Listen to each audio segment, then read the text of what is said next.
يا جماعة فاكرين لما قلنا إن الديجروتايب كانت بداية التصوير الجماهيري؟ بس مشكلة الديجروتايب كانت صورة واحدة بس، يعني لو اتصورت ما تقدرش تعمل نسخ كتير. الناس بدأت تسأل ينفع نعمل صور تتنسخ وتطبع كذا مرة؟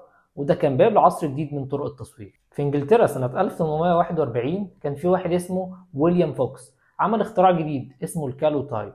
الفكرة ببساطة كان بيصور على ورق مطلي بمادة الفضة. الصورة بتطلع نيجاتيف يعني معكوسة بالأبيض والأسود، ومن النيجاتيف ده يقدر يطبع صور كتير، ودي كانت طفرة وقتها. يعني لأول مرة تقدر تشارك صورك مع غيرك، مش نسخة واحدة زي الديجروتايب. وبعدها ب10 سنين سنة 1851 جه مصور اسمه فريدريك أرتشار قال لأ، أنا عايز الصور تبقى أنقى وأوضح. اخترع طريقة جديدة اسمها الكولوديون الرطب، وده كان بيبقى على ألواح زجاجية. الجودة بتاعتها كانت خرافة وقتها، بس العيب إنك لازم تشتغل بسرعة، يعني تحضر اللوح، تصور، تحمضه واللوح لسه رطب. المصور وقتها كان بيحتاج إنه يشتغل في نفس اللحظة، أوقات كان بياخد معمل متنقل معاه.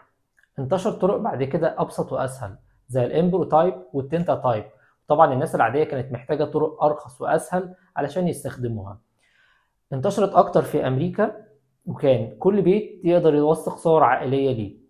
وفكرتها كانت زي الكالوتايب والكولوديون، وده طبعا سهل على الناس كتير إن هم يقدروا يوثقوا لحظاتهم. الخلاصة إن الكالوتايب فتح باب النسخ، والكولوديون خلى الجودة أعلى، والإمبروتايب والتنتاتايب خلى السعر أرخص وبقى في متناول كل الناس مش الأغنياء بس. استنونا الحلقة الجاية، هنتكلم إزاي التصوير دخل حياة الناس اليومية وبقى جزء من كل مناسبة وصورة عائلية، وكأننا بنقرب أكتر وأكتر للتصوير اللي نعرفه دلوقتي. سلام.